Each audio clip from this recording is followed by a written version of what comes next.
Ethanol टैंकरों की पहचान पर बालू का खेल। 38 फर्जी माइनिंग चालानों ने खोली बड़े रैकेट की आशंका। नमस्कार, आप देख रहे हैं सिटी पोस्ट लाइव। मैं हूं सृष्टि राज। बिहार में वाहन पंजीकरण रिकॉर्ड और माइनिंग चालन प्रणाली के कथित दुरुपयोग से जुड़ा एक गंभीर मामला सामने आया है, जिसने परिवहन और खनन विभाग की कार्यप्रणाली पर कई सवाल खड़े कर दिए हैं। मामला इथेनॉल परिवहन करने वाले टैंकरों के नंबरों का इस्तेमाल कर फर्जी तरीके से बालू ढुलाई के लिए माइनिंग चालाना जारी करने का है।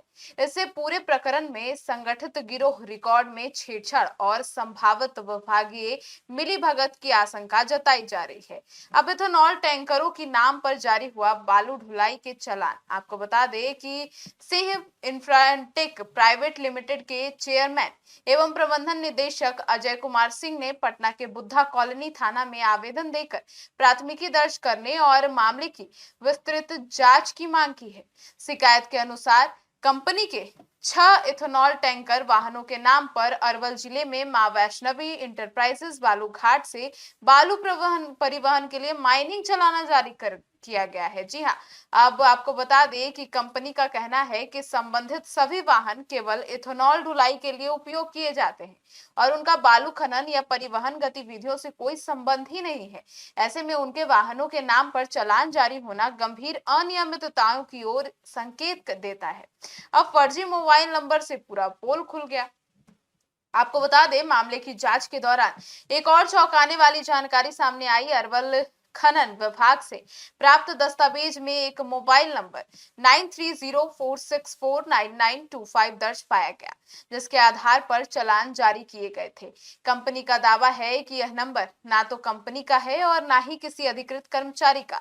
सबसे गंभीर पहलू यह है कि परिवहन विभाग के रिकॉर्ड में पहले से दर्ज अधिकृत मोबाइल नंबर को कथित रूप से बदल दिया गया था। कंपनी का आरोप है कि बिना वाहन मालिक की अनुमति के यह बदलाव किया गया, जिससे फर्जी व्यक्ति को वाहन से जुड़ी ओटीपी और अन्य सूचनाएं प्राप्त होने लगी।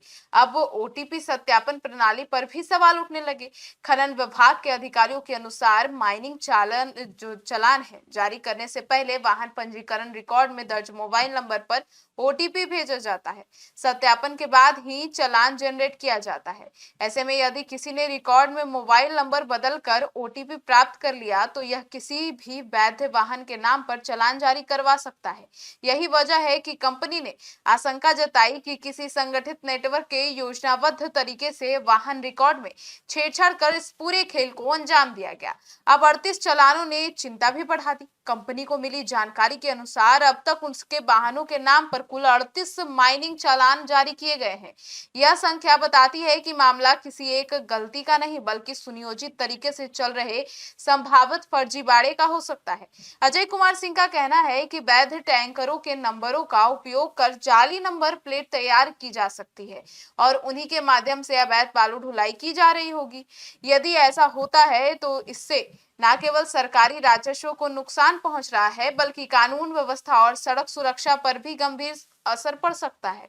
अब निर्दोष वाहन मालिकों पर मंडरा सकता है कानूनी खतरा। आपको बता दें, विशेषज्ञों का मानना है कि इस तरह के मामलों में सबसे बड़ी परेशानी वास्तविक वाहन मालिकों को उठानी पड़ती है। यदि किसी वाहन नंबर का उपयोग अवैध गतिविधियों में किया जाता है और भविष्य में कोई दुर्घटना, अपराध या कानूनी विवाद सामने आता है तो सबसे पहले रिकॉर्ड में दर्ज वाहन मालिक ही जांच के घेरे में आ जाते हैं।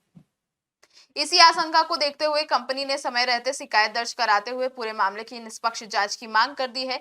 अब अजय कुमार सिंह ने अपने आवेदन की वो प्रतिलिपि बिहार के पुलिस महानिदेशक, वरीय पुलिस अधीक्षक पटना, मुख्यमंत्री और परिवहन मंत्री और परिवहन विभाग के सचिव को भी भेज दी है।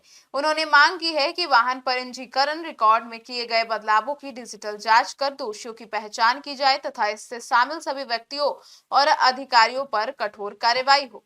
कंपनी का मानना है कि यह मामला केवल उनके वाहनों तक सीमित नहीं बल्कि यदि राज्य स्तर पर व्यापक जांच कराई जाए तो वाहन पंजीकरण डेटा, मोबाइल नंबर परिवर्तन और माइनिंग चालान प्रणाली से जुड़े बड़े बड़े फर्जीवाड़े का खुलासा हो सकता है। फिलहाल यह मामला बिहार के डिजिटल रिकॉर्ड सुरक्षा, खनन, निगरानी व्यवस्था और विभागीय जवाबदेही को लेकर गंभीर बहस का विषय बना हुआ है। जांच के बाद ही स्पष्ट होगा कि यह तकनीकी चूक थी या फिर करोड़ों रुपए से अवैध कारोबार से जुड़ा कोई संगठित रैकेट। आपकी क्या राय है इस मामले को लेकर, जरूर बताइएगा। धन्यवाद।